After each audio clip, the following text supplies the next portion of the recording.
Sherry is a Montreal, Canada-based certified fitness and life coach, a certified athletic therapist, and an osteopath, and the director of fitness for Rock Thomas's M1 Mastermind, with over 20 years in her specialty, coaching beginners to professional athletes and helping them overcome their unique obstacle to become the person they were meant to be. Sherry's own obstacle began at the young age of 16 when she was hit by a car, and the outcome of that accident nearly left her paralyzed. She underwent her first back surgery 1 month before her 17th birthday. The second surgery came in 2012 at a time when Sherry was just opening her first CrossFit gym in Montreal. She was rushed to the hospital by ambulance, where she discovered she was just 2 millimeters away from paralysis. For the first few years of being a gym owner, Sherry felt like a phony. She was frustrated with herself, disappointed, and angry for being a victim of her circumstances, unable to demonstrate a single squat. But her turning point towards recovery came from understanding that one of the central elements to transformation is to let go of debilitating and self-limiting thoughts and to begin to rewrite a new story. I'm excited to have Sherry on the show today to share how she has overcome physical trauma and self-doubt to become the person she was meant to be, and how she's made it her life mission to help others do the same. And with that, Sherry Shaban, welcome to the show. Thank you so much, Eric. So happy to be here today. It's great having you here. Welcome from, you're in Montreal, Canada still, yes? I am, yes. It's I, th- quite cold here. We've been getting a lot of snow. I think we got some. So I'm in Texas, and we got hit with our little version of winter yesterday, and woke up to about 2 inches of snow, and everybody's very excited by that sight of a little bit of snow on the ground, and temperatures in Fahrenheit of about 11 degrees this morning when we woke up. So I think that's minus something, 7 maybe, or something like that, Celsius. Yeah. Chilly, yeah. And Wow. it by the weekend it will be back to 55, I think, Fahrenheit. So I think that's what, 15 or 10 or something Celsius. I always love the conversion. I never can figure it out. But I can never, I guess I get pretty close, but this whole concept around global warming, I think that's a true thing. I'm feeling, especially the last 5 years, there's been a lot of shifts in the climate. you think So, so? yeah. It's going up and down. I know we've had some really cold winters the last couple. We had some like bizarre, like we had 4 or 5 days of not hitting freezing, not reaching freezing, not reaching 32 Fahrenheit. In like 2 years ago. And yeah, it was record setting. So I don't know. We're getting a lot of cold down here. I don't know if that's something, but It's interesting because it's actually the opposite for us. We're getting a lot of warm. So mm, I remember 10 years ago, it was much colder during this time. In fact, we'd always have snow before Christmas. And this was the one year where we did not have any snow, like for weeks until I think mid-January, we got our first big snowstorm. So there's a lot going on here. it's And changing, always changing, right? Yes, for sure. like life. Um, so let's talk about what it was like to grow up. Did you grow up in Montreal? Talk about kind of childhood life growing up. Oh goodness. I don't know that I've actually ever shared this publicly. So this is probably the first time I've ever been asked, but I grew up kind of in a weird environment, I would say. Let's call it not really your standard environment. Both my parents are physicians and, well, were physicians when they were working. And they actually moved overseas to Saudi Arabia when I was just 2 years old. And so they worked for this oil company called Aramco. It was the Mm, largest American oil company in the world. I think now it's owned by the Saudis. But Saudi I Aramco. grew up in an environment. It was interesting. It was a little utopia, and it was American schooling, so I had American teachers, and I learned American history growing up, up until I was 15 years old, which is when then normally you would go to boarding school because schools only went up until ninth grade, and so it was different. We moved a lot as kids, and there was always a lot of international students around me. So different cultures, different ethnicities, that was always a normal thing. Different religious backgrounds, that was always a normal thing. So I got a great taste of just this beautiful global international environment growing up that I think many of us can relate to now that we have the internet and we're able to travel and we're able to connect with more people from different areas of the world. That's wild. So do you have any memory of growing up in Canada before you went? So if you went, you said you were two when your Yeah. parents went. So you have no memory really, childhood memory of Canada. Not so much. No, not Yeah. so much. And when did you return to Canada from the Middle East? Well, I left when I was 15.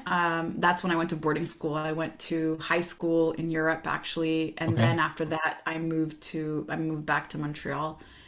And so at that point I was closer to 19, 20 years old when I moved back to Canada. And I never intended to stay, Eric, which is super interesting. I actually was wanting to go to New York because all my friends were in New York, but then Yeah. I ended up staying and then starting Wow. a life here. So yeah, it's weird how life just brings you where you're supposed to be. It's interesting, right? Because that's a very obviously kind of quote unquote worldly upbringing, right? So you grew up in another country in the Middle East, very different from maybe a lot of the listeners to the program, and then go to school in Europe and have all the experiences of what growing up in Europe. I would assume that you got to travel around Europe quite a bit. Countries are Hmm. very close together. So being in Texas, right, I've got to drive 6, 7 hours just to leave the state. Right. And I think in Europe, you can cover multiple countries with that kind of driving. So you probably Yeah. saw a lot of countries. And then to end up coming back and going to Canada, which is going to be a small, I think there's what, 2 million people in all of Canada. And it's as Yeah. big as it's bigger than the United States or something. So the density is not quite the same as what you would have had as a kid, right? As a teenager in Europe growing up. Do you remember kind of what drew you to go to Montreal? Montreal is a very European city. I've been there a couple of times, but it's a beautiful city. But do you remember what drew you there? I think it was the schooling at that time. I think, I wanted to come to McGill University. I ended up actually going to Concordia University. So it was probably the schooling that brought me here. And, again, I didn't have that intention to stay. And I think I stayed because it was very familiar, just the different ethnicities, the different cultural backgrounds. And I like that. I like just feeling exposed to and fully accepting of different peoples and really seeing how we're all exactly the same. So I think there's something about that energy of just this beautiful union that we create in humanity that just drew me to wanting to stay here. And then I started a gym and then started my career, and then that just kind of got me a little bit more permanently rooted in Montreal. Yeah, yeah. Did your parents stay in Saudi Arabia or did they move again? They stayed a little bit longer, so I think they ended up retiring and then coming back to Canada when I had my first child. So this was, I mean, they officially moved back. It was around 2009, but yeah, they ended up staying just a little bit longer. Okay, gotcha. Um, I'm curious. So when you went to boarding school in Europe, what was that like? What was your boarding school kind of environment like? Were you a sporty kid? Did you feel like you fit in? Did you enjoy school? Were your plans to go on to more schooling? You talked about Concordia and some colleges that you were drawn to in Canada. Talk a bit about that, kind of that upbringing. Yeah, it's interesting. I went to a school called TASIS, so the American School in Switzerland. This is in Lugano, Switzerland, and it's interesting because I had no idea really what that environment was like. I was only 15 going to boarding school, but you go in there and you're going to school with princes from Saudi Arabia and the Middle East and a lot of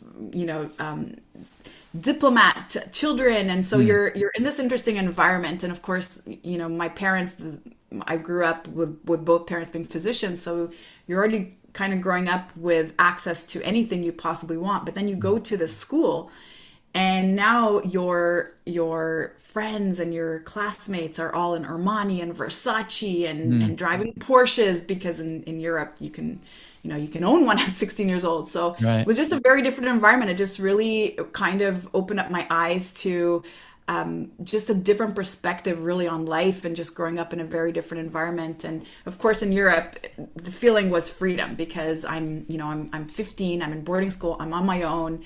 And in Europe you can go to bars at that age, you can smoke cigarettes, it's very free and very open. It's not like Canada or the US where we have Mm, certain age limits to doing certain things. yep. But again, it just opened up my eyes to more of acceptance of really other people and cultures and backgrounds. Very interesting. Did you have any siblings that were with you at the time, or were you truly like by yourself on your own? So my brother is a year older than me, and so he was a grade older than me. My sister was 2 years younger than me, so I kind of always had one of my siblings with me. I was in boarding school at Tassus for 3 years. Mm. So when I first got there, my brother was in 11th grade, and then by the time he graduated, I was a senior. I was in 12th grade, and then my sister joined as a sophomore, as a 10th grader. So I always had someone with me. However, you're still very independent. You're responsible to be in certain places at certain times. You're responsible for your Yeah. homework. You're responsible for studying for your own exams. And of course, now that I had my freedom, I went from being an A+ student in ninth grade to now favoring other things. There were other priorities, Eric. So I'd have to say the first year or so of boarding school, I didn't take it super seriously academically. But then by the time I realized, oh my goodness, I need to get into a proper college, that's when I started to really buckle down and get back into studying, and get more serious about academics in general. Yeah, I mean, I have to believe there's, yeah, a million distractions when you're a teenager in Switzerland amongst, the wealthiest of wealthy people, and no one overseeing you asking if you've done your homework or your vocabulary or, what other aspect of, have you done your math equations, right? And you're thinking, Right. I think I'm going out tonight, right? I don't think I'm going to worry Absolutely. about that. Oh So yeah. good on you for being able to get into school at all after that, right? So it's, Right. yeah. Thank you. So you have this car accident that happens in the middle of this, yeah? So you were 16, so you would have been somewhere around maybe 10th grade or so, is that right? Or Yeah, I was in 16 year olds 11th in 11th 11th grade? grade at that time. Yeah. Yeah, talk a bit about that. What happened there and what was the situation? So this was my junior year of high school. I went downtown to buy Pearl Jam tickets with my roommate, and we were running to catch the bus. We had just actually gone to get our tickets, and then we went to Innovazione, which was this big supermarket. We got honey, and I remember the honey because I just remember my hair being covered in honey and pieces of glass because the jar had broken. So we got some snacks for our dorm room. And then we were going to catch the bus to come back. And of course, when you're in boarding school, you have to check in at the right time. You have to be on time. And so we're rushing back to catch the bus to go back on campus. And I rushed across the street. I didn't see the car coming, and I was struck by the car. And the next memory that I had, I actually woke up in the hospital, and I didn't realize what had happened until, of course, my roommate, she's with me, she's freaking out, and she explains to me that I was hit by a car. And what I don't, it's interesting because after that whole entire situation, my back became the issue. But what was never addressed at that time was the fact that I had a concussion and I blacked out. Because Mm, back then we didn't talk about concussions and we didn't talk about head injuries. We only spoke about what was actually tangible and what was available in terms of an emergency situation. And so later on, when I came back to basketball practice, that's actually when I started to feel the pain going down my leg. I had sciatica, and it was just getting progressively worse every single day until it got to the point where I wasn't able to walk uphill. I wasn't able to shower on my own. I wasn't able to stand for a long amount of time. I wasn't even able to sit as I am seated today for more than 10, 15 minutes at a time without being in excruciating pain. And so at that point, I had actually left Switzerland. I came back home to Saudi Arabia at that time where my parents were, and that's when I had my first back surgery after I found out that I'd herniated multiple discs in my back. And then essentially the rest was history. I was asked never to play sports again. I was removed from any sort of group or varsity sport that I was involved in at the time, which was really a massive blow for me. Was is one bitter pill to swallow because I was a varsity athlete. I placed first place. I was always MVP, and mm, now here I was asked to never play sports again. And so after that first back surgery, I listened for a long time. Doctors knew the right thing. You had to listen to what the doctor said. They knew everything. And so I actually followed that advice for many years, only to find myself getting more and more in pain in my back and being able to do less and less things. In fact, my whole world was revolved around my back pain. The amount of time I spent at a party, where I went, the type of car that I sat in, all of that had to do with what was going to what was going to help me manage my back pain. So if I would go to a social outing, I would always ask if there was a place for me to lie down, because I knew after 30 minutes I'd have to find a place to lie down. And so that's sort of how my life was for a while. And of course, to fit in, since I was no longer a jock, I was no longer hanging out with the athletes, I now started hanging out with a different crowd. So now I was starting to party, I was starting to do all those things that parents tell us not to do growing up.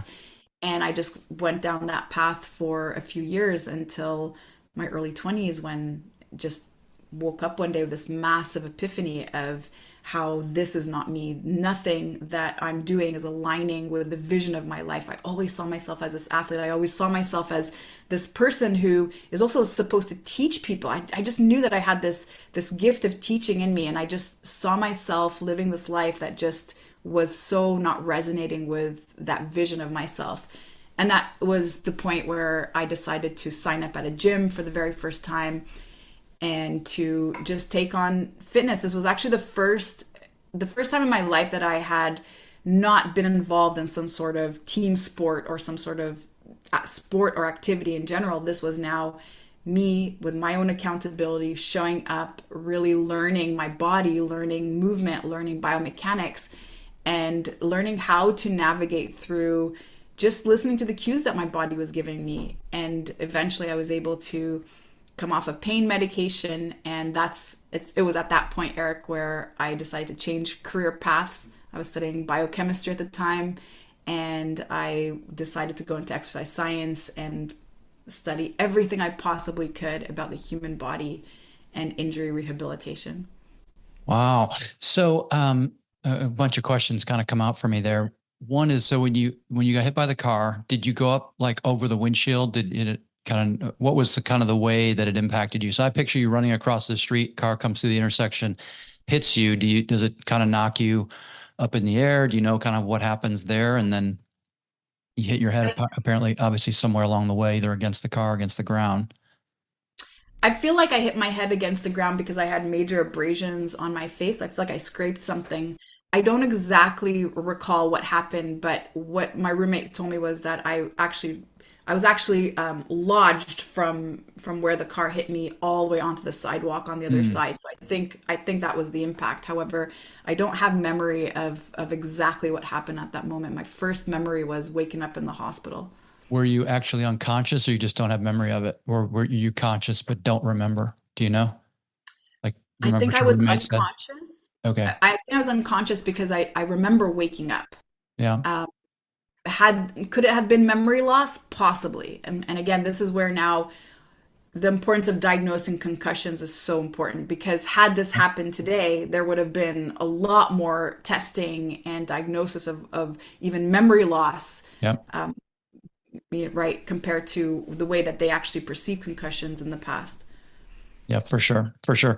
Okay. And so then you're back. So you've obviously you're in the hospital. They're examining you, and you have a back injury. So yeah, but they didn't know that you had discs that were knocked out of alignment.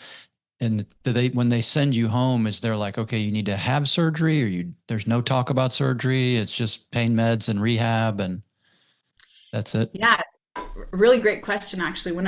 When they released me, they're like, okay, well, you'll just come back in a couple weeks. There was no back pain, there was no leg pain. It was only until I actually got back into basketball practice, and over that span of the week of just getting back into it, I started to feel this pain in my right glute. And the next day it was just a little bit more, and it just was getting so much worse so quickly.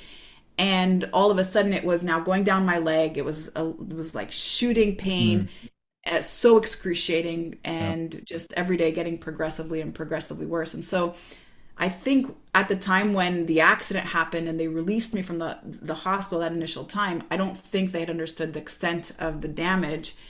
And I think again they were really focused on all the abrasions on my face and just what had happened. But all of the other stuff, all the pain and all of the back stuff really started to show up as soon as I had come back to basketball practice. Mm-hmm. Gotcha.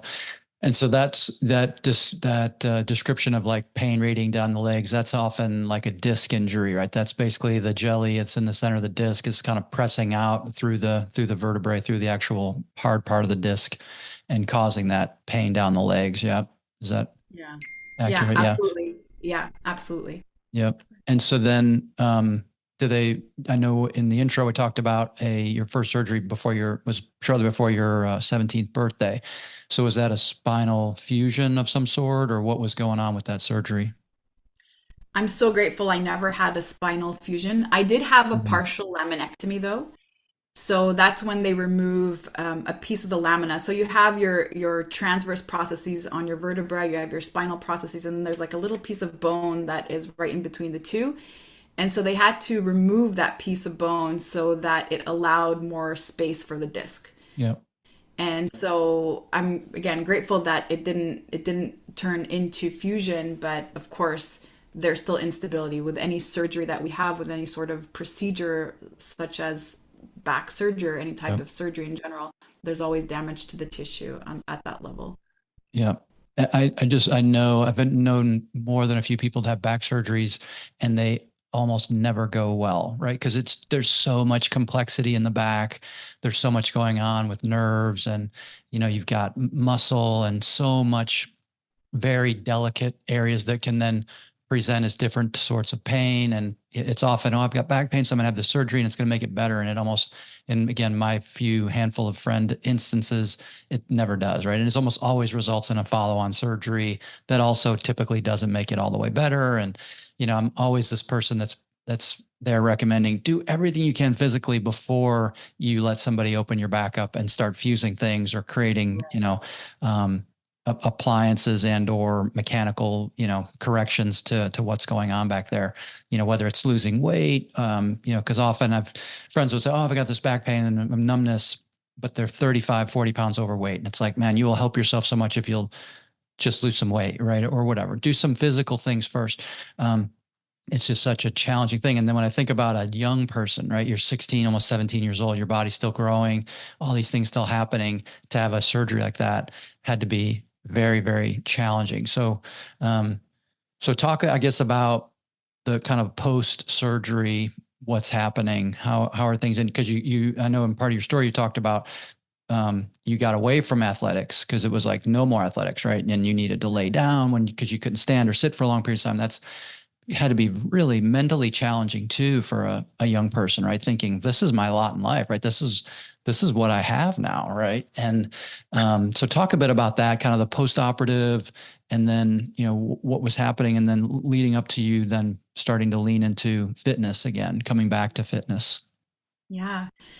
So while it's all happening, you're in the flow and you're so desperate because the pain is so bad and you're not really thinking about what's going to come after. You're just thinking about how can I get out of this pain as quickly as possible? How can I somehow get my life back?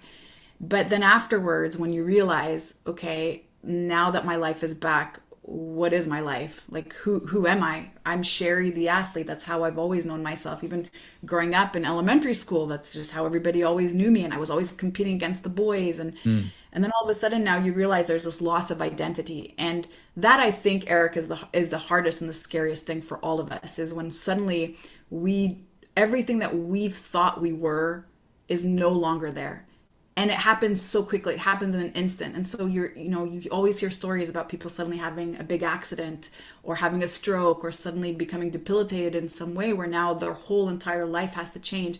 And this is the hardest part to move from, because now it's reestablishing identity. It's really understanding, how do I fit in all of this, and more importantly, what do I like? Like, who am I? Because without sports now, who am I? What do I want to involve myself in?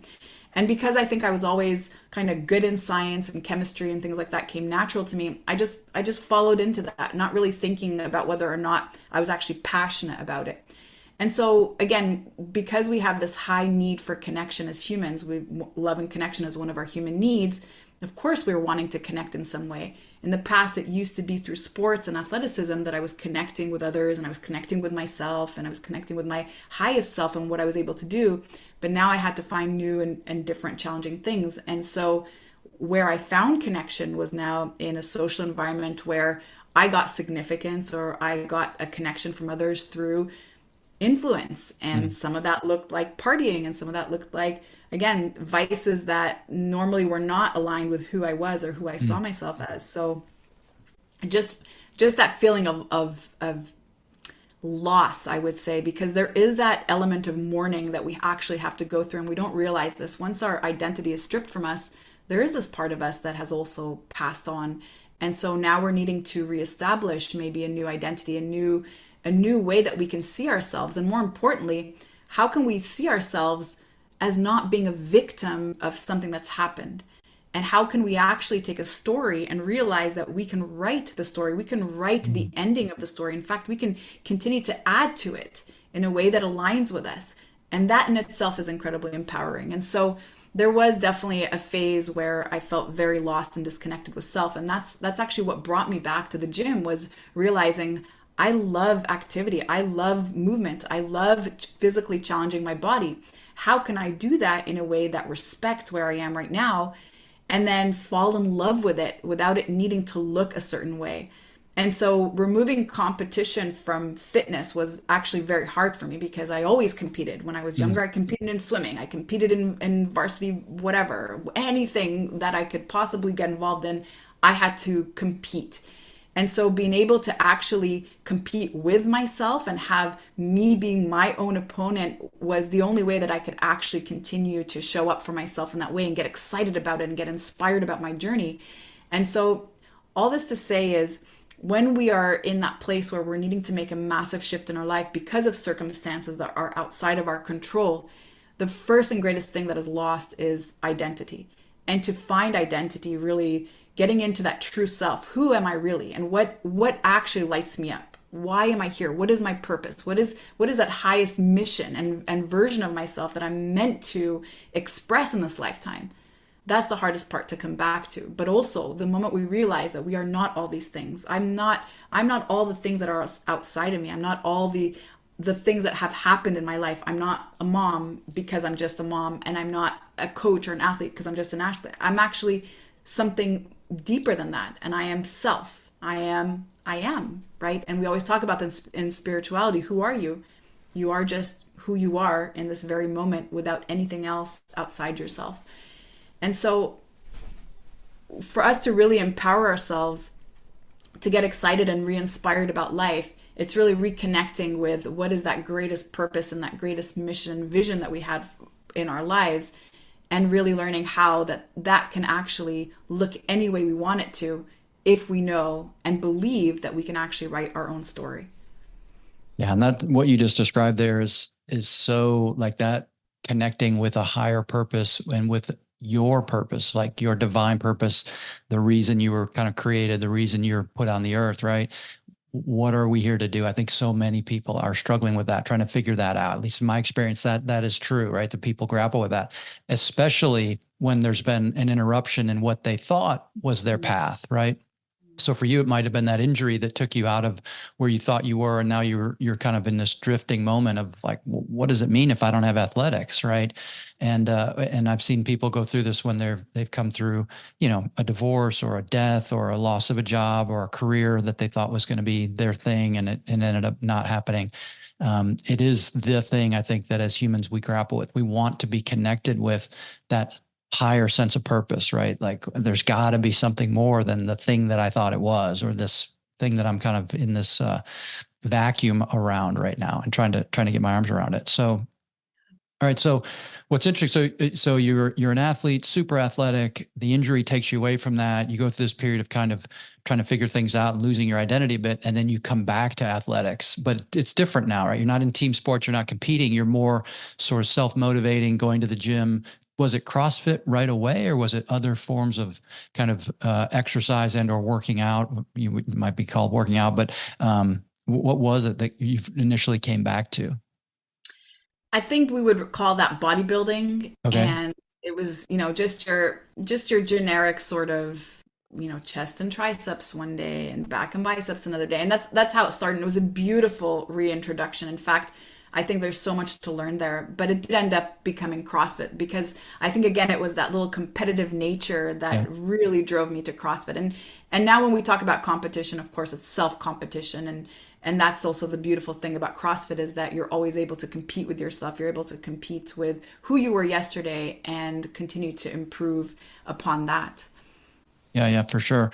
Yeah, and CrossFit has what year would this have been when you were starting to get involved with CrossFit, when it was actually starting to become like for you CrossFit?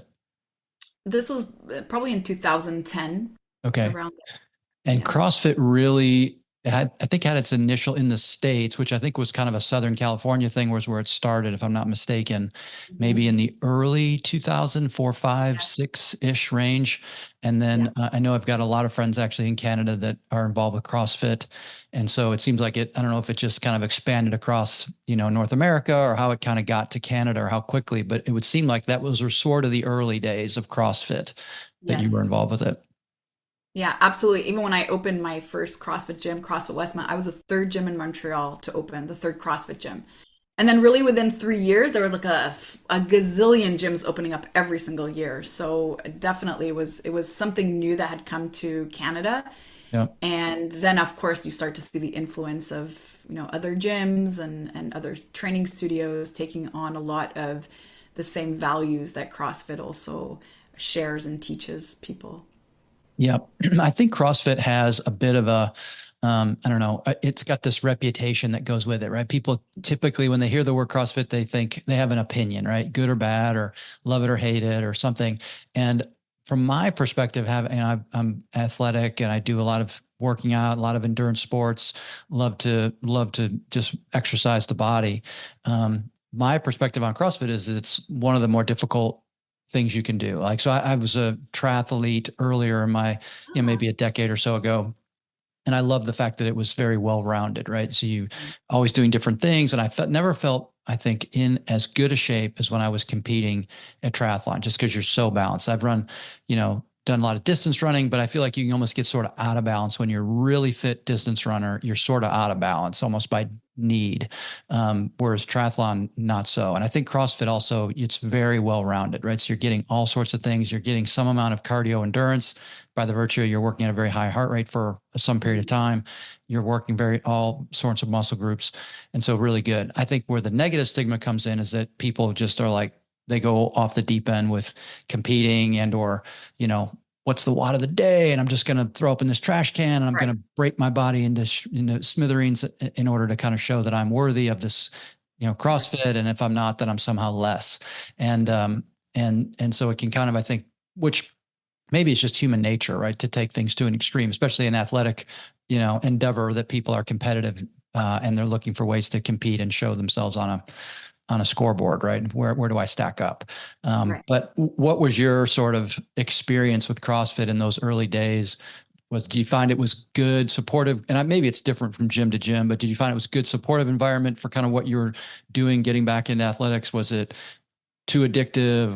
Where would you kind of align it, I guess?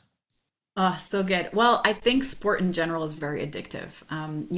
It's interesting because you're a triathlete. By the way, I've done triathlon for a while, and I've done an Ironman, and almost the same mindset is present in Yeah. triathlon as it is in CrossFit, right? There's this, it's almost like this cult like showing up for this thing because there is connection, there is a community, there's a culture even around it.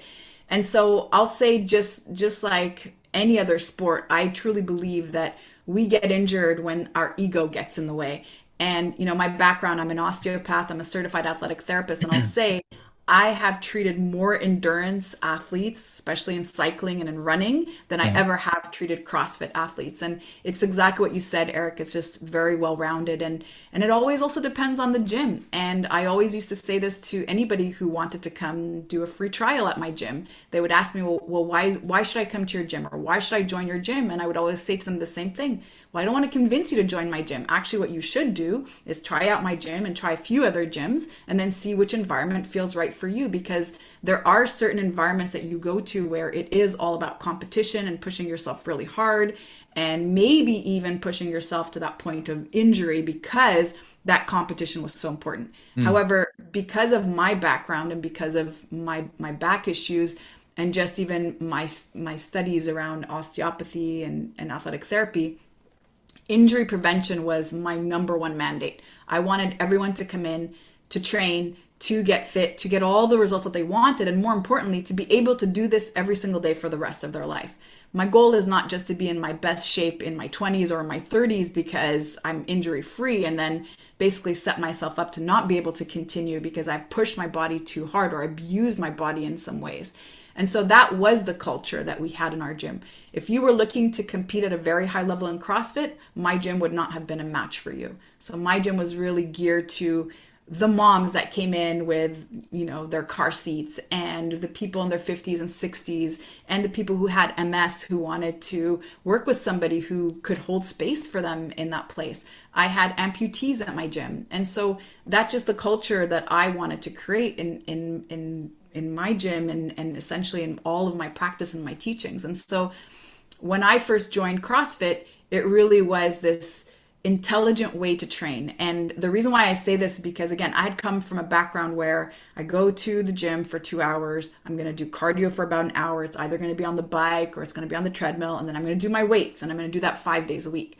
But when I first got into a CrossFit gym and I tried my first workout, it was called Fran. I don't know if you're aware of what Fran is, but it's a 21, 15, 9 of thrusters and pull-ups. And I was like, that's the workout? Like, that's so dumb. Like, what do you mean? That's all you're going to do?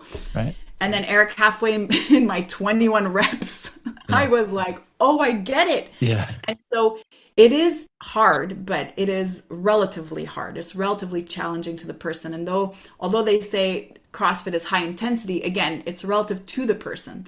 And so what I loved about CrossFit is that it was a very complete sport. If you ever watch the CrossFit Games, you always see that they start with some sort of triathlon event anyways. There's a run, there's a bike, there's a combination of everything. And the idea of CrossFit is really to get you prepared for all the different type of areas of fitness, not just that one thing, like you said, not just to be really great at running, but you're going to be pretty good at a lot of different things and a very balanced athlete.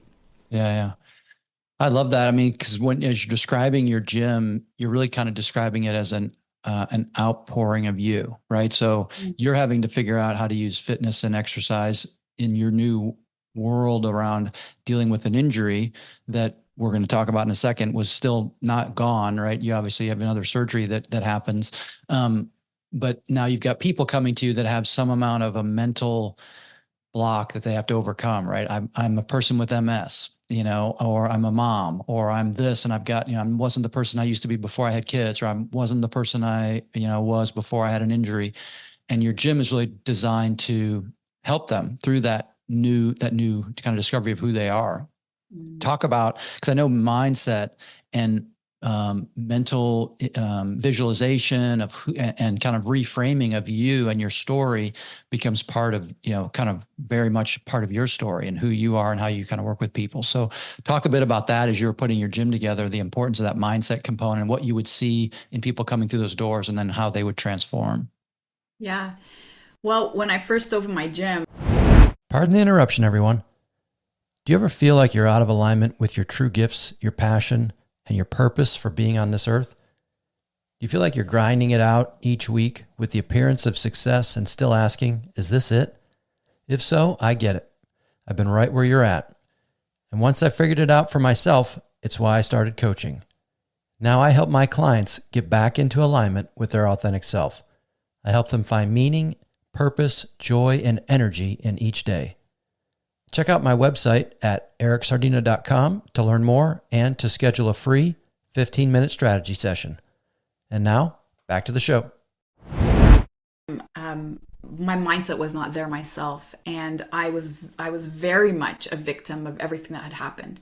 And as I was opening up that first gym that I was sharing with you, the third CrossFit gym in Montreal, I was on a deadline, Eric. I had to get things done. I had a lot of investment that I had made to get things done on time. And so I started to neglect my own signals that my body was giving me.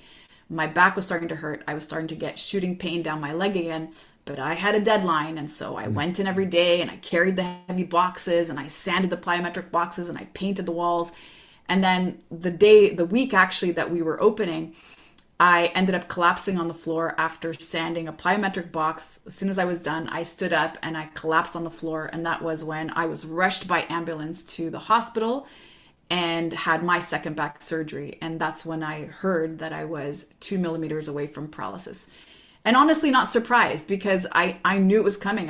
It was getting worse every single day. I'd been there before, but again, it's the ego. It's the ego that gets in the way. It's the same ego that gets in the way of us even just listening to our body and avoiding injury, whether we are a triathlete or whether we are a CrossFit athlete. And so when I had first opened up my gym, I had other coaches teaching all of my classes. I couldn't even stand for long enough to even teach one class, let alone demonstrate a squat. And so there was a very big part of me that felt not enough. I felt like a phony. I felt like I was fake. In fact, when I would go to parties or when I would go to social events and people would ask me what I did for a living, I didn't even want to tell them I owned a gym. I was too embarrassed to say that I owned a gym because I didn't feel like I matched a person who owned a gym. And so as I did start to observe people coming in, these are the moms that came in with a small baby and a car seat, and these are the office workers that have so much responsibility and they're making time for themselves. And I'm seeing these beautiful physical transformations. It dawned on me that I can also, just the way that I had once upon a time, walked into the gym, was able to overcome pain meds and then find this path into fitness, I could do it again. And so the way that that looked actually started first with yoga. And I needed to start with yoga first to get mobility. And as soon as I gained mobility, I started then working with body weight. And that was one of the hardest things that I had to accept, learning that I was not allowed to load my spine. I wasn't allowed to lift these heavy weights, which again, that's where you have to fight the ego. And so as I started seeing all of these people transform and really have these magical results just because of consistency, just because of determination, it really made me realize that we all have a story. And the more that you speak to somebody, the more you realize that we all have a story. We all have something that becomes challenging for us, something that we have to overcome. And so as you step back and you realize, wow, I would never actually go watch a movie where there was this hero that was so beautiful and amazing in the beginning and had all the money and had all the health that they wanted, and in the middle of the movie they were also beautiful and rich and famous and everything really amazing going for them, and then at the end of the movie still really amazing, there was absolutely no struggle. We don't go to watch those movies, right? Because every single hero has to have a villain, and when you have a villain, that's where the hero can really shine, right? And the greater the hero, the greater the villain, right? Superman only ends up fighting with that biggest villain in the movie. That happens in every single superhero movie. And so once you realize this and you realize it's all a story, and we can either position ourselves in that story as the victim of everything that happens to us, whether that's a traumatic event in our childhood, whether that's physical or sexual or even mental, we realize that this had to have happened in order for us to really learn something from it, or to grow, or to expand, or to become who we are, to give us the resilience that we have today.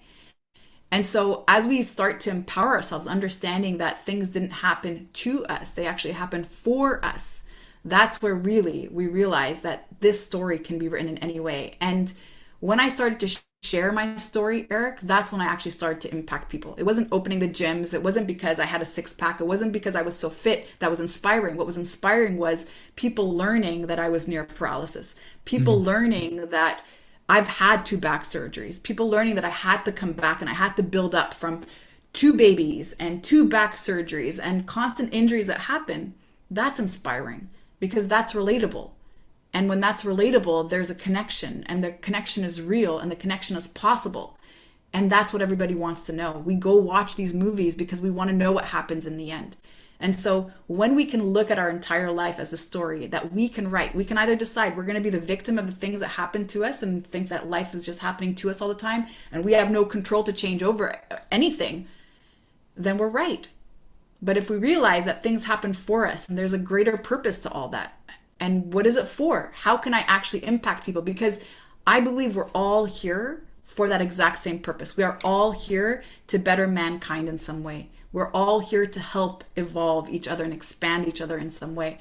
And so when we take our story and we can share with other people, use that as leverage to impact others in their healing journey or in their story of success, that's so exciting. That's so exciting. And no matter what happens, because life continues and life events keep coming up, things outside of our control. But when we realize that we can always reposition that story so that it's impactful, so that we remember that life happens for us, not to us, we really do become limitless. Yeah, I love that. It's so well said. And you're really describing something that's near and dear to my heart, which is the hero's journey, right? So if you've read The Alchemist by Paulo Coelho, Every right? year. Oh, Yeah, so good. I read that phenomenal, every right? year. And it's how all good story is told is through the eyes of the hero. And there's that initial resistance to the call, and then finally accepting the call, stepping into darkness, into the unknown, and fighting those dragons and different, challenges along the way, needing a mentor, needing a guide to help you through, thinking it's all is lost, and then finding a way through, having to ultimately fight the big battle, and then bringing whatever that thing is that you found in the darkness back to the world to share with others. That is the hero's journey. And it is such a powerful one. And if we can see ourselves in that hero, it's so empowering because we recognize any shortfall, any roadblock is just part of that journey that ultimately we're destined to come through with enough perseverance, with finding what do we need, what tool, what guide, what mentor do we need to help us along that path to finding the thing that we need to bring back to the world, right? It's such a powerful story and Gave me framework. goosebumps when you shared. I just have to say that's so impactful. Thank you so much for that. Oh yeah, no, thank you. Yeah, I love it. And you're 2 millimeters. I have to go back to this 2 millimeters from paralysis. That is like, so you were close to having some impacting your spinal cord or something. And Yeah. so what did they do something to help you kind of overcome that? And then you mentioned needing yoga to create mobility again. And talk a Yeah. little about So that. I had gone into the hospital on Wednesday and then they kept me there until Friday. I actually was operated on Friday morning. And so it was it was a shock, of course, just to learn that you were that close and really one small move, or had I waited one more day, Mm, what would the outcome have been? And so this was a central herniation. So the disc actually, instead of it herniating to the side, it herniated directly on the spinal cord itself. And so that would have resulted in me being in a wheelchair, of being incontinent for the rest of my life, to yeah, to really yeah. having to rely on other people all the time. And every time I think about that, I'm so incredibly grateful. I'm so incredibly grateful. And that's what I always remember every single time I don't feel like working out or I don't feel like going for my Mm, run. We have nasty weather these days in Montreal. The question and what really comes up for me is like, Sherry, like, don't forget, you don't have to do this. You get to do this. Like yeah. everything is a gift. It's always a gift. You never have to do anything, but you got to do this and you got to use your legs. And so it's so incredibly humbling to reconnect with that and to really grasp the truth of what is actually available. Yeah, I love it. So inspiring, man. It's fantastic. And so, what comes out for me there, what sort of comes to mind is this idea that mind and body are so intertwined, right? So the power of the mind to kind of power the body forward, and the need for also, the mind to not overwhelm the body, right? So Mhm. like your mind, you were driving yourself so hard in the midst of really what was kind of physically potentially damaging. And I think as athletes, we all go through that at some level, right? We drive ourselves, we get accustomed to pushing through pain and difficult things and knowing I can push harder, I can push further, but at some point we potentially do damage, right? You have to, there's that yin and yang of needing to know like when is too much, when is it, when, and how do I govern that and pull back. But certainly the mind and the fact that what you just said there, like Sherry, you don't have to go run. I get to go run. The fact that you're running of all things, right? So people think, oh, I tend to tell you how many people I tell that I run and they're like, oh yeah, I wish I could run. I have bad knees. And it's just such a common thing people to say, I have bad knees. And I'm like, I don't really know if you'd have bad knees. I think maybe you're just either have the wrong shoes, you have the wrong mindset around what running can be.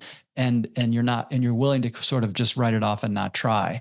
But the fact that you're able to, even with that, potentially again, paralyzing or debilitating injury, run, which people equate with very high impact, jarring on the spine, all these things is incredible. And I have to think is a testament to, mind as well as then taking all those steps necessary to make yourself physically able to do that thing again, right? And continue to grow. I know in in part of the intro in our discussion too, you said you felt like you were a phony because you couldn't do a squat. Well, I know you can do a squat now, right? So you've been able to increase and continue to increase your fitness, and you are very physically fit now. You're able to do a lot of things, so through time and through effort. And I would think you coach your clients in a similar way, I would anticipate. Yes. Yeah, absolutely. And Eric, the body is so resilient. It's amazing. Like when you think about, oh, when I cut myself, how suddenly there's just this beautiful thing that happens. I don't even have to tell my body to do anything for me, but it just knows what to do and it heals itself. When we realize this and we just surrender to what's actually already there. Again, I keep saying the already there because us humans, we feel like we have to control everything. We're in charge of everything, and we're really not.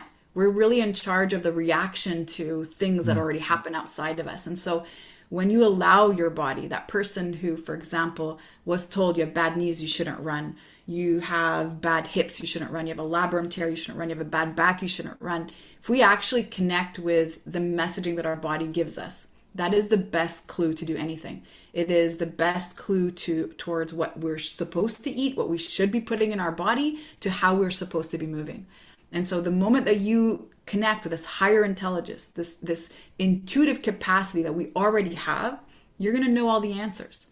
And so since my back surgery, I've torn calf muscles, I've had knee issues, I've torn labrum in my shoulder. I mean, it's constant. This is part of sports, this is a part of athleticism.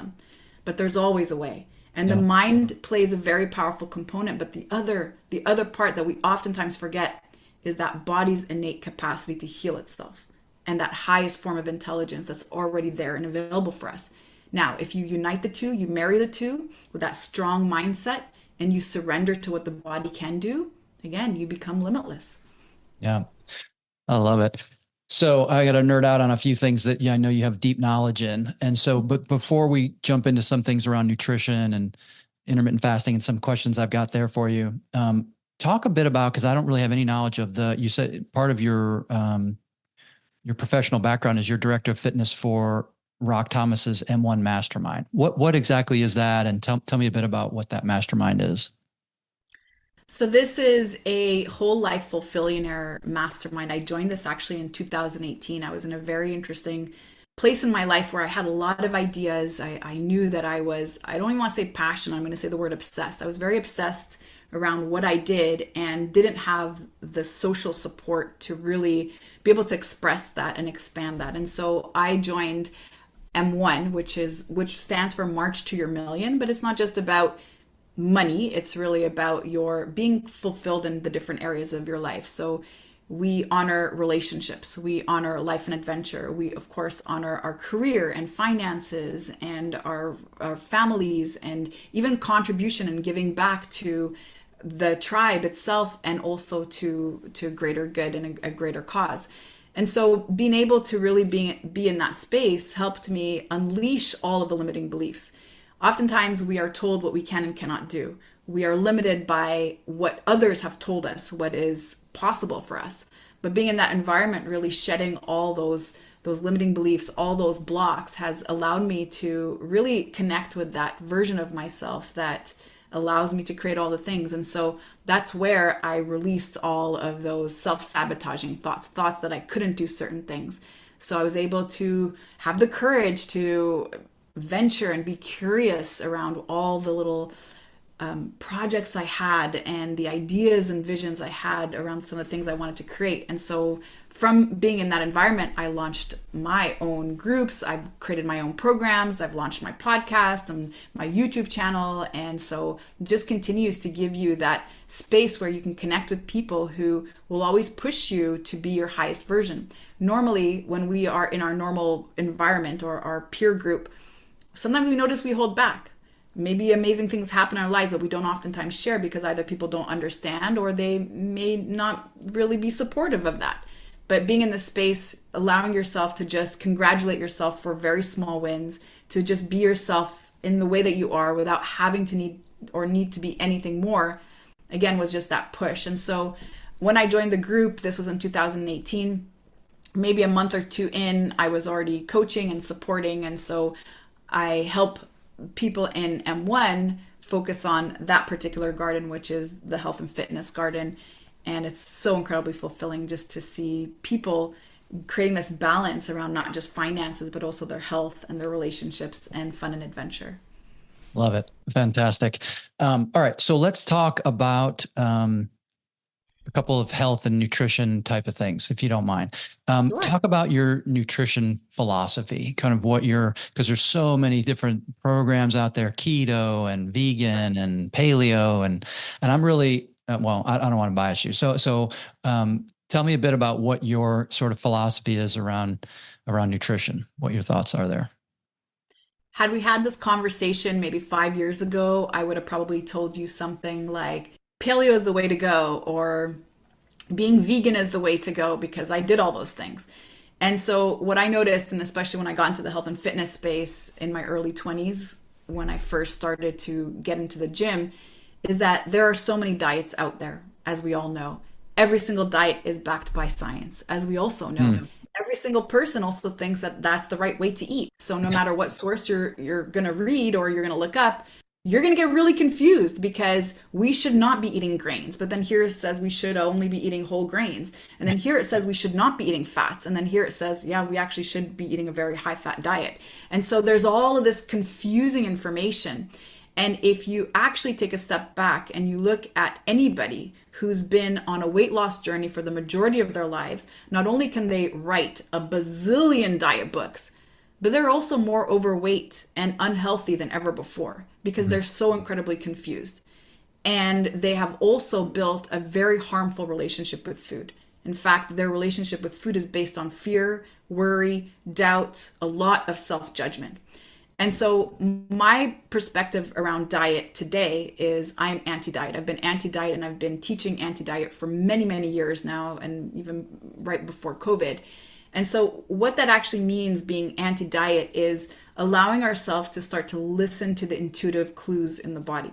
Now, of course, these days there's a lot of conversation around intuitive eating, and I want to make it super clear that when we intuitively eat, it doesn't mean that we have 12 donuts for dinner, and then for breakfast we eat a pile of pancakes, and we're eating burgers and pizza for lunch. That's not intuitive eating, because if your body was to ask for what it needs, it is not going to ask for high fructose corn syrup, and it's not going to ask for refined or processed food, because it actually doesn't recognize these foods. But if we allow ourselves, without the mind deciding for us, and the reason I say the mind is because all diets are not intuitive. It is an app that we're following. The macros have already been calculated. This app tells me how much I should eat. I'm not actually listening to my body. Then that's where we actually start to see a lot of the harm coming into place. But instead, if we actually listen to our bodies, the body's cues, you would know when you're hungry. You would know how much you need to eat. You would know what time that you would want to eat. And if you even allow for it, you would notice that you're actually craving more whole foods and real foods. And so I don't have any rules about food in terms of we should or should not eat this and that, but I think we can all agree that just in the span of the last 50 some years, the majority of our food is not really food. We don't actually really eat food anymore. We eat food like substance. And that is now the issue. A lot of our food is not recognized by the body. And when it's not recognized by the body, that's where now we're starting to see the manifestation in dis-ease. But if we were to want to find the best way to eat for us, we can maybe look back at what our grandparents ate and remember that we're meant to eat from the land, because that's what our body recognizes.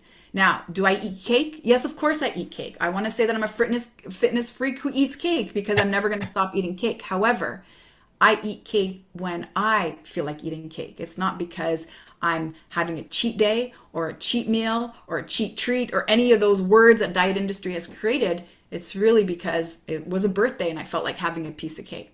And so that is the philosophy of being anti-diet, is creating a balance, but the balance is really chosen by your body. And there's not this obsession with food. There's not this over analysis that has to happen before we even say yes to eating a certain thing. I love that. And it's, so what you're really describing, I think you said it, we eat food that comes from the land. It's recognizable, right? So if I'm hearing you right, it could be protein from an animal because that's a natural thing. It could be a vegetable from the ground. It could be a fruit. Those are all things. They don't come in boxes. They're not wrapped in packages because they're natural and real. And that my general philosophy, I've always been, I wouldn't have termed it anti-diet, but I am anti-diet, I guess. So I've never really followed a food program that had a name attached to it, right? And I think back in the early 2000, it was Atkins was a big thing, and it was mostly all my friends were eating like bacon around the clock, and I'm like, how can that be good to just eat bacon? It just seems like too one. And so I would just sort of be this. My dad always sort of taught this moderation, right? He's very fit, healthy. He's 87 years old, and he still exercises 5 days a week, um, and he would always just say moderation, right? So we don't eat too much of anything, but we don't also deprive our, if we like a little bit of ice cream, we have a little bit of ice cream. We just don't eat the tub, right? I don't eat a giant bowl. I would have like a little taste of something like that. But, and so, yeah, I tend to do a balance of, I like carbohydrates, right? As an endurance athlete, when carbs were sort of this like to be demonized for a while, like, oh, you can't believe you eat carbohydrate. I'm like, aren't carbs energy? Doesn't that give you the fuel to be able to do things? And yeah, I mean, you don't want to just eat pasta all the time, but I mean, I'm Italian too. So I like bread. I like pasta, right? I got to have my carbs. So yeah. And I just like what you shared there around eat what our grandparents eat things that are natural, that are of the earth, and do it in a way that's smart. And then also don't torment yourself over if I want a piece of cake, I'm going to have it, and I'm not going to have to wait for a cheat meal. And I love the power of words as well. And the idea of calling something a cheat meal makes it necessarily bad. We're going to jump to another topic. I'm going to ask you about this idea of sleeping with mouth tape, but I have discovered mouth tape, and I sleep with mouth tape, and I find it to be like transformative. Like it's truly, I've always been a good sleeper. At the same time, with mouth tape, I found like my sleep is like next level good. But the tape I use is called Dream Tape. And I love that idea that it's called Dream Tape. There's other tape out there. One of them is called hostage tape. And I think, why would I want to put tape in my mouth that's called hostage tape? I'm not a hostage. I don't want to use that. I guess it's tongue in cheek. It's catchy, and certainly it's memorable. But yeah, I don't want those words attached to my sleep pattern, right? That I'm a hostage. But anyway, do you have any thoughts on mouth tape or anything like that? I've just heard about it just 5 seconds ago. That's exciting. I'm exciting to share this with you.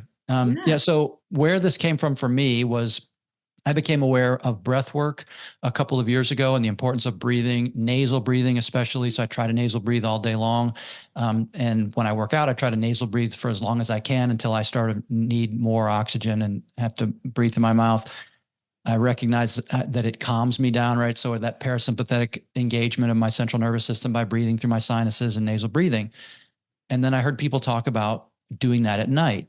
And I know I sleep well. I don't snore. My wife tells me I don't snore. But I do mouth breathe, right? So I wake up, my mouth's open, my mouth's very dry, all that nastiness. And I think, and as people would talk about the idea of taping your mouth shut so you're having to breathe through your nose, I thought, well, I know nasal breathing is good, but I really have no interest in taping my mouth shut. Until a couple of, well, one in particular, elite athlete that's a friend of mine, she used it and she said phenomenal results. So I thought, I'm going to try this. And I tried it, and it was ridiculous. Like I dreamt very vividly, which I usually don't dream much. I don't remember them, which indicates REM sleep. I didn't wake up so at all. It's even just to roll over. And so it was really, really good. But anyway, if you don't have any knowledge of it, you're not going to share anything, but I would tell you, check it out. I'll send you a link after the show to the one. Yeah, it's definitely been really, really good for my sleep. And now I travel with mouth tape. So when I leave on a trip, I bring it with me and sleep with it that way. I'll tell you, it was very claustrophobic when I did it the first time. The idea of putting tape over your mouth and going to sleep, pretty weird, but it worked out. Okay. Intermittent fasting. I'm thinking you probably have something. Yeah. Talk about intermittent fasting. It's very all the rage. I don't know if you've seen like Dana White posted something. He did not an intermittent fast, but like a 84-hour fast, and how great that was. And Tim Kennedy and some other people have talked about these long fasts. Do you have any thoughts on the, either or kind of the value and benefit of fasting?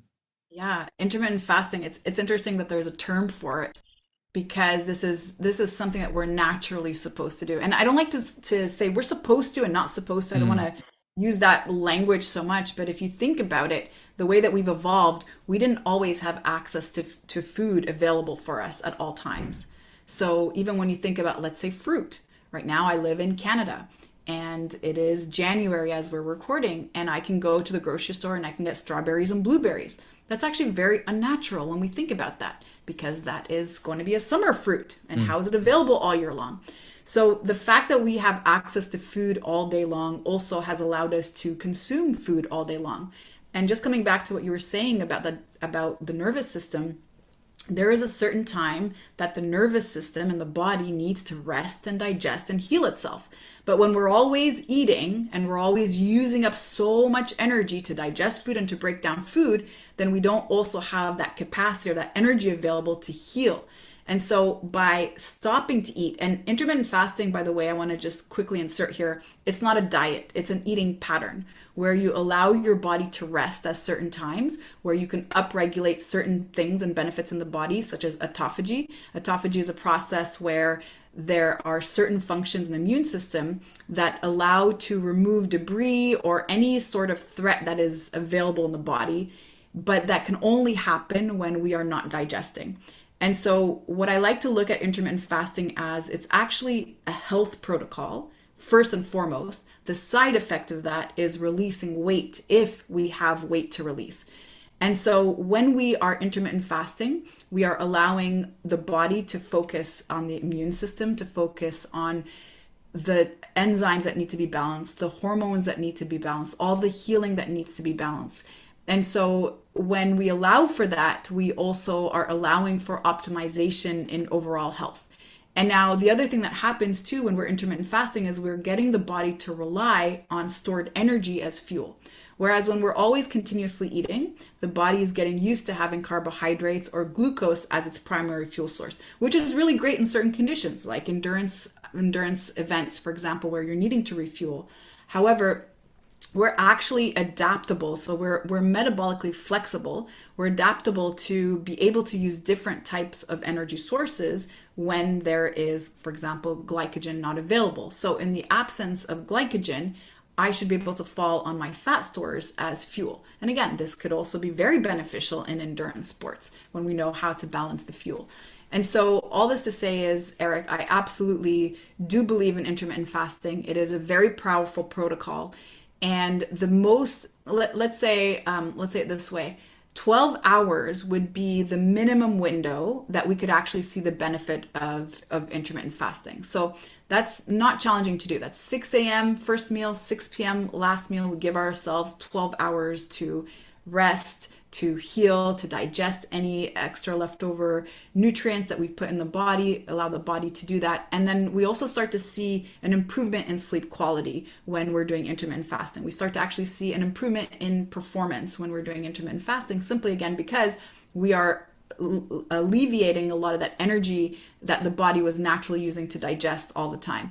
And if you think about the way that many of us may have our eating habits, we wake up in the morning, we have breakfast, and then a few hours later we have a snack, and then we have lunch, and then we have snacks, and then we have dinner, and then we continue to eat almost up until the point where we go to bed, and then wonder why we're exhausted the next day, and maybe feeling bloated, maybe we're having some digestive issues, we didn't sleep really well, we woke up several times at night, we're needing maybe Tums to calm down any heartburn. And so when you think about all these things, all I'll say is give it a try. What would happen if we just turned off digestion for a short while?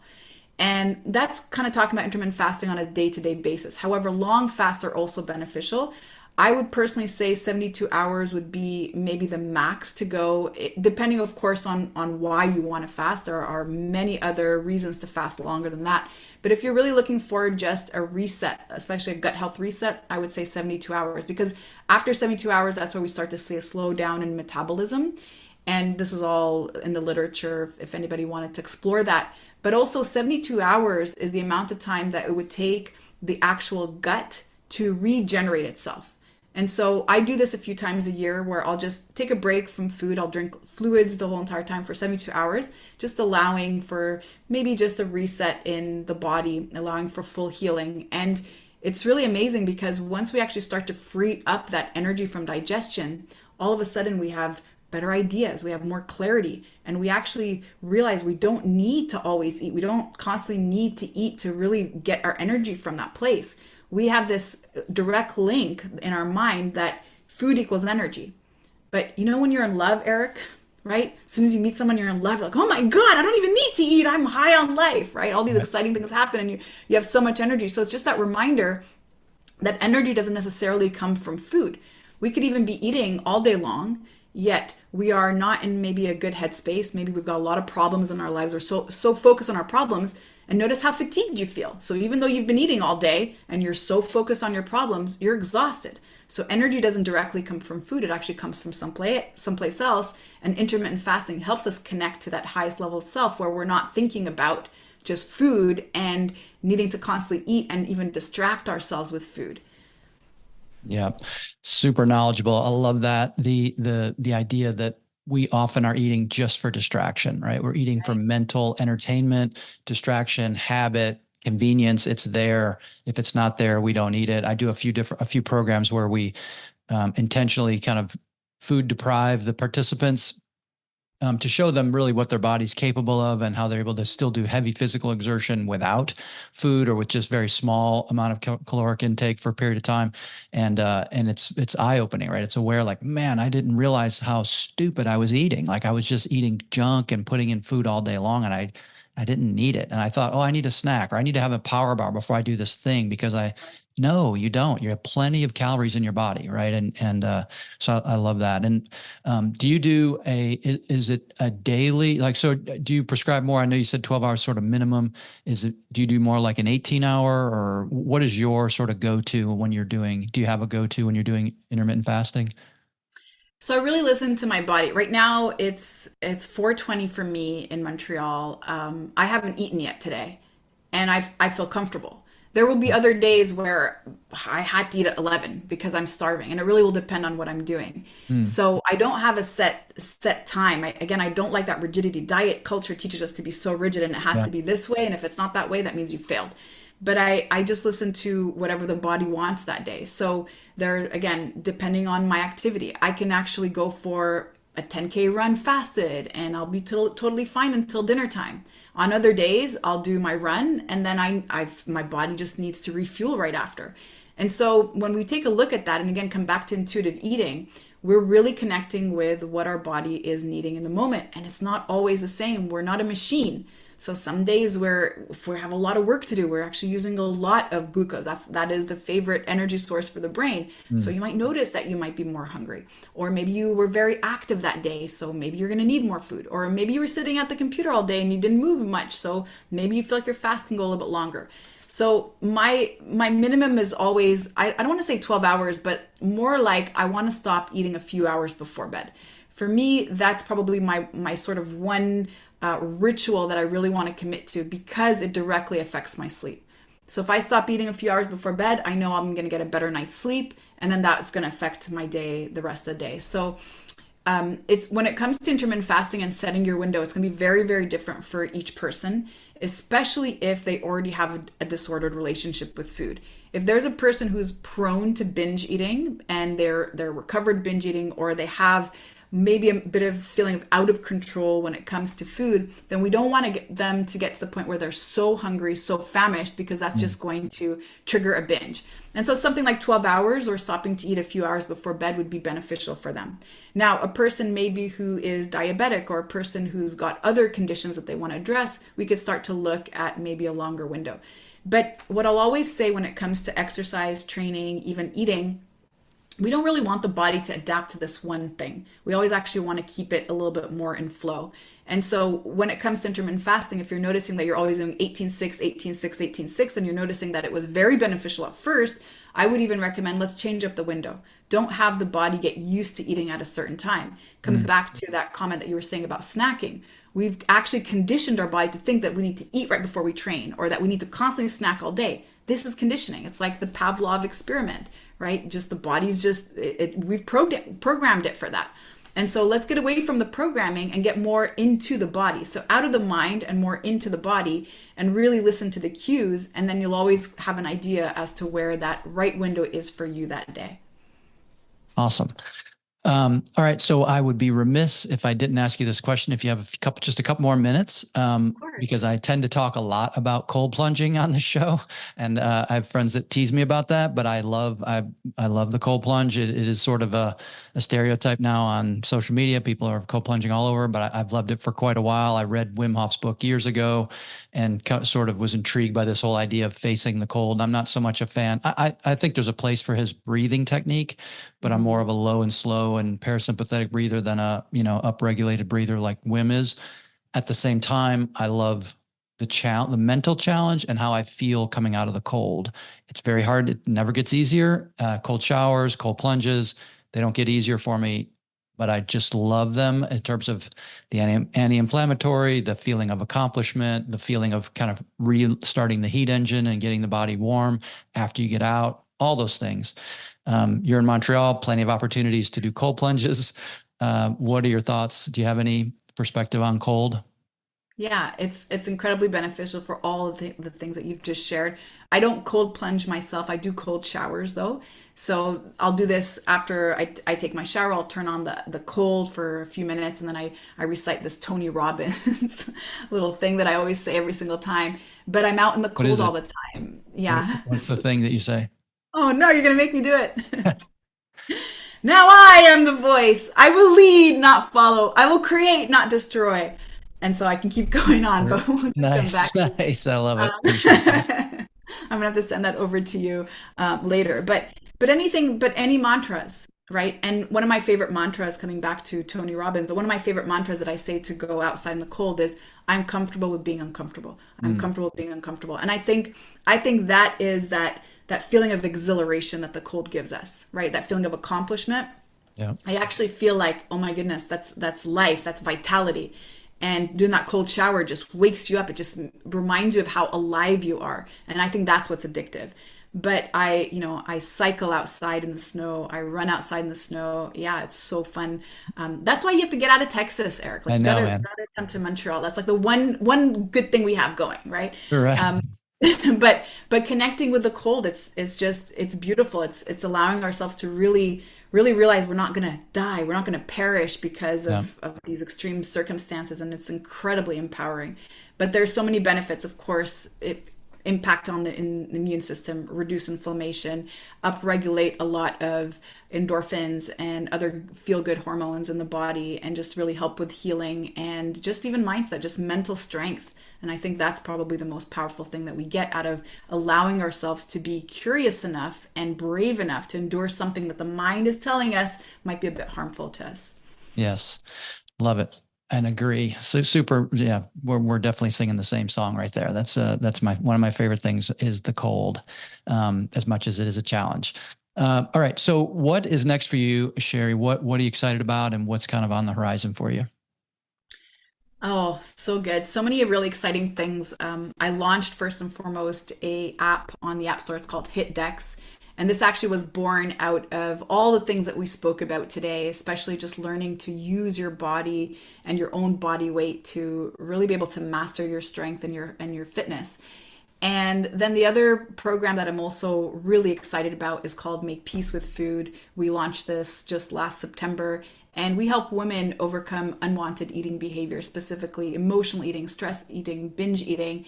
And when we're in that place where we feel more control around food and more within our own integrity in terms of the choices that we make around food, that's where we now can start to make major lifestyle changes. And so I'll always say to anyone, if you're struggling with a disordered relationship with food that either stems from past traumas or even just a history of chronic dieting, we have to address this first before we can make changes, because any changes that we do going forward, the body starts to see as a threat.